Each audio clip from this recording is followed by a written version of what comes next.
नमस्कार, मैं कपिल अरोड़ा। ये मामला सर, जो मामला है ये बिल्कुल ड्राइवरों के खिलाफ है।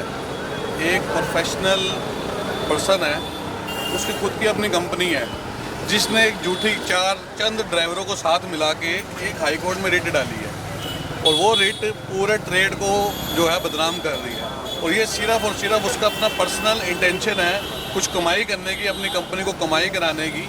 ये बहुत बड़ा मुद्दा बना दिया है उस आदमी ने। और जो जितने भी हमारे ड्राइवर भाई हैं उनको मिसगाइड किया जा रहा है।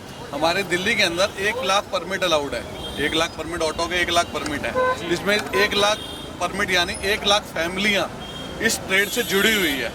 और आपको पता है आज की डेट में बैंक से लोन लेना कितना मुश्किल है, लेकिन ये जो NBFC हैं और ये जो डीलर हैं, ये एक गरीब से ड्राइवर को, जिनके पास चंद रकम होती है, जिन्होंने थोड़े थोड़े पैसे जोड़े होते हैं, उनके कोई उनकी वाइफ है, किसी के घरों में काम करते हैं, कहीं से करके कुछ पैसे जोड़े होते हैं, ये जो डीलर है और ये जो NBFC है, वो एक आधार कार्ड के ऊपर उनको लोन प्रोवाइड कर देते हैं और उनको एक गाड़ी दे देते हैं और एक रोजगार दे देते हैं।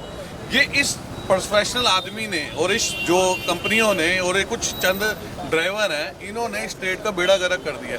आज ये माहौल बन चुका है कि कोई भी उन ड्राइवरों को कोई पैसे नहीं दे रहा, कोई फाइनेंस अवेलेबल नहीं करा रहा। आज उनके सुख दुख के अंदर जितने भी सुख दुख होते हैं उनके साथ, कोई शादी है, किसी की कोई डेथ हो जाती है, किसी का कोई मरण हो जाता है, कुछ हो जाता है, तो उसके अंदर जो है ये डीलर और ये NBFC ही उनको फंड प्रोवाइड करती है। तो सर मैं आपसे ये जानना चाहूँगा कि आप इतनी सारी जो लोगों की तादाद लेकर के यहाँ इकट्ठे हुए हैं, तो इसके पीछे क्या कारण है और यहाँ पर क्यों आए हैं आप? सर ये गलत हाई कोर्ट में रिट डली है, जिसकी वजह से बहुत से लोगों का घर परिवार में दिक्कत आ गई। डीलरों को, कई डीलर अरेस्ट हुए हैं, कई NBFC के जो ऑनर है वो अरेस्ट हुए हैं। ये बिल्कुल ही गलत हुआ है। आज जो हमारी एक छोटी सी जीत हुई है, हमारे कुछ साथी हैं जो आज रिहा हो रहे हैं, आज हम उन सब के लिए आए हैं, उनके स्वागत के लिए आए हैं। वो रिहा हुए हैं और हमारी अब ये अपील है, आपके माध्यम से हम ये कहना चाहते हैं, अब हमारी लड़ाई हाई कोर्ट में पूरी ताकत के साथ लड़ी जाएगी। हमारे जितने डीलर भाई हैं, जितनी NBFC, आज सारे एक हो गए हैं। ये जितनी आप भीड़ देख रहे हो ना, ये सब डीलर हैं, ये सब NBFC, आज ये सब एक हुए हैं। और आपको एक माध्यम से बताना चाहते हैं कि अब हम फाइट करेंगे। अभी तक हमने सोचा था ठीक है कोई बात नहीं, जो चल रहा है, क्या हो रहा है, क्या नहीं हो रहा है, लेकिन उस पर्टिकुलर टीम ने जो है पूरी कोर्ट को, पूरे समाज को मिसगाइड कर रखा है। और ड्राइवरों के साथ बड़ा ही उनके साथ मतलब गलत सलूक हो रहा है कि उनको पता नहीं चल रहा, उनके साथ धोखा हो रहा है। एडवोकेट विजय सहगल है और मैं पिछले 15 साल से इस ट्रेड में इनके यूनियन के इनके सबके साथ जुड़ा हुआ हूँ। जो भी हमारे फाइनेंसर्स हैं, जो ऑटो डीलर्स हैं, मैं इनके साथ पूरे 15 साल से इनके साथ जुड़ा हुआ हूँ। पिछले 15 साल में हमने कभी ऐसा नहीं देखा है कि कभी कोई ऐसा इलीगल काम किसी NBFC ने किया हो, क्योंकि NBFC को जो भी बिजनेस करना पड़ता है वो आपको RBI की गाइडलाइंस के हिसाब से करना पड़ता है। कुछ लोग इंटरेस्टेड ऐसे हैं कि जिनकी अपनी NBFCs हैं और जो अपना प्रोफेशनल लोग हैं, उनको ऐसा लगता था कि उनको कोई ज़्यादा तवज्जो नहीं मिल रहा और इसलिए उन्होंने कुछ ऐसी झूठे मुकदमे डाले कि जिन मुकदमों के आधार पर फैक्ट्स छुपा के, कंसील करके उन्होंने कुछ ऐसी एक रिट डाली कि जिसके हिसाब से हाई कोर्ट ने कोई डायरेक्शन पास की थी, वो भी इस तरह की डायरेक्शन थी कि एक 2020 में ऑर्डर हुए थे माननीय उच्च न्यायालय के एक माननीय जजेस ने किए थे कि जिसमें ये कहा गया था कि फेसलेस स्कीम के अंदर अगर कोई ड्राइवर पेश नहीं होता, जो परमिट होल्डर है वो पेश नहीं होता, तो उसकी गाड़ी ट्रांसफ़र की जाए।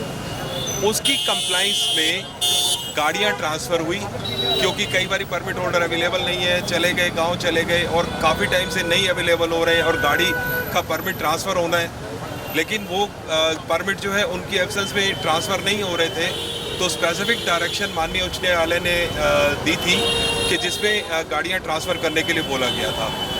उस ऑर्डर को आधार बनाकर और उस ऑर्डर को तोड़ मरोड़ कर पेश करके एक हाई कोर्ट में एक रिट फाइल की गई थी और उस रिट के हिसाब से माननीय हाई कोर्ट ने इन्वेस्टिगेशन के ऑर्डर दिए।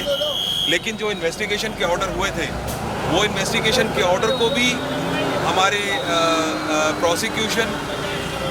प्रोसिक्यूशन उस ऑर्डर को सही तरह से कंप्लाइंस नहीं कर पाई और इनोसेंट लोगों को, जिनका इस काम से कोई लेना देना नहीं था और जो अपनी NBFCs चला रहे थे as per the guidelines of Reserve Bank of India, उन लोगों को अरेस्ट किया। आज माननीय कोर्ट ने हमारे कुछ लोगों को ज़मानत दी है और उस ज़मानत में माननीय कोर्ट ने ये अपना एक विचार रखा उसमें कि जो भी प्रोसिक्यूशन ने केस दिया था वो हमारे इन लोगों पे नहीं बनता और जो इसमें मुलजिम हैं उन लोगों को अरेस्ट किया नहीं गया और समाज के सभ्य लोगों को, सभ्य बिजनेसमैन को और सभ्य व्यक्तियों को जिनकी समाज में अपनी एक अलग पहचान है उन लोगों को अरेस्ट किया गया, क्योंकि इन लोगों को अरेस्ट करवाने के लिए टारगेट कुछ और था और उस टारगेट को पूरा करने के लिए जो कंप्लेंट फाइल की गई थी वो उसमें कंप्लेनेंट सक्सेसफुल हुए, लेकिन आज ये एक ट्रेड की जीत है। मैं आपसे ये जानना चाहूँगा कि आज आपके फ़िलहाल जो लोग अंदर बंद हैं उसमें से कुछ लोग तो रिहा हो रहे हैं, लेकिन जो बाकी लोग अंदर रहेंगे उसके लिए आप आगे क्या कदम उठाने वाले हैं? देखिए, उनके लिए भी जो एक रेमेडी अवेलेबल होगी उनके लिए भी वही स्टेप लिए जाएंगे, क्योंकि ये तो एक बात तय है कि जो भी व्यक्ति गिरफ्तार किए गए हैं प्रोसिक्यूशन के द्वारा, पुलिस के द्वारा, एंटी करप्शन के द्वारा, वो उन लोगों का इस पूरे एपिसोड से कोई लेना देना नहीं है। मैं दोबारा आपको एक बार फिर से ये क्लियर करना चाहता हूँ कि जिन लोगों को अरेस्ट किया गया वो एक व्यक्ति विशेष के अपने पर्सनल रीजंस के कारण उन लोगों को अरेस्ट किया गया और बाकी जैसा होगा माननीय हाई कोर्ट के और माननीय कोर्ट के न्यायालयाधीश अनुसार जैसा होगा उसमें हम कार्रवाई करेंगे। तो आप लोगों को कोर्ट पे पूरा विश्वास है कानून पर कि जो भी होगा वो बिल्कुल सही होगा और सही दिशा में ये जा रहा है मामला? देखिए ये हिंदुस्तान है और हिंदुस्तान में हर व्यक्ति माननीय कोर्ट पर पूरा पूरा पूरा विश्वास करता है। यहाँ देर है अंधेर नहीं है। माननीय कोर्ट ने आज जो बेल की है, मैं दोबारा से आपको फिर वही बोलना चाहूँगा कि माननीय कोर्ट ने जो आज बेल की है उसमें स्पेसिफिक ये लिखा गया है कि जो केस इन्होंने बनाया है पुलिस ने, उस केस के अंदर हमारे जो फाइनेंसर हैं वो फॉल नहीं करते। तो अब आप लोग खुश होंगे कि आपकी जीत हुई है और आपके कुछ लोग आज रिहा हो रहे हैं? देखिए ये मामला जीत हार का नहीं है, ये मामला एक कानूनी लड़ाई का है।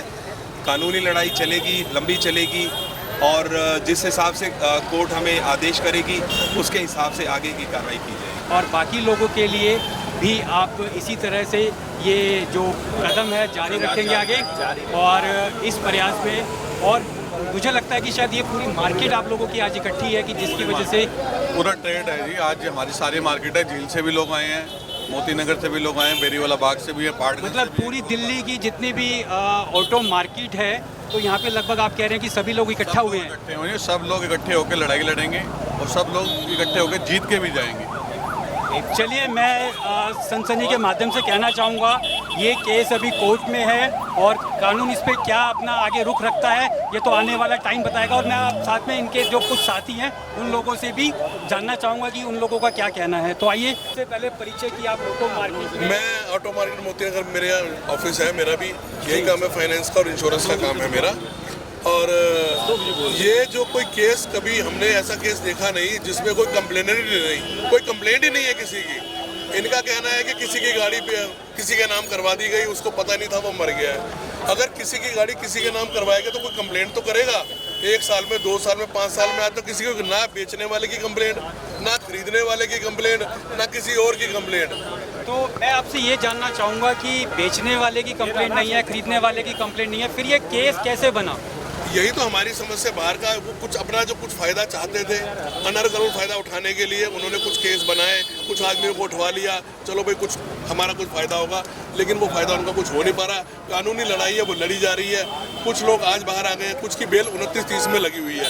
तो मैं ये जानना चाहूँगा आपसे कि इसमें क्या पुलिस की कोई गलत भूमिका आप लोगों को नज़र आती है कि गलत उठा लिया, पुलिस ने उठा लिया या किसी और ने उठा लिया और कोर्ट में बंद कर दिया? तो इसमें कहीं ना कहीं पुलिस या कानून कहीं ना कहीं आप लोगों को लगता है कि कहीं ना कहीं कुछ गलतियां हुई है? नहीं, कानून अपनी जगह काम कर रहा है। जब आज कंप्लेन उन्होंने जो पिटीशन दायर की है उसमें हाई कोर्ट ने बोला डायरेक्शन कि इन्वेस्टिगेट किया जाए। वो इन्वेस्टिगेशन चल रही है, उसके दायरे में सब लोग आ रहे हैं। लेकिन ये जो रिट पिटीशन जो दायर की गई है ये बहुत गलत है।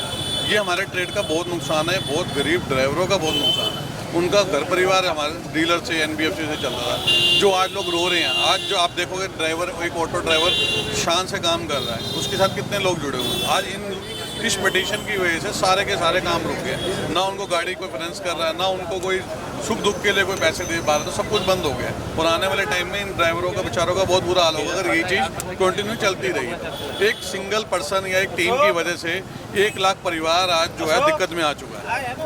मामला कोर्ट में है और आने वाले टाइम में कोर्ट डिसाइड करेगा कि क्या सही है क्या गलत है। अपनी प्रतिक्रिया चैनल इस बारे में कुछ नहीं रख सकता।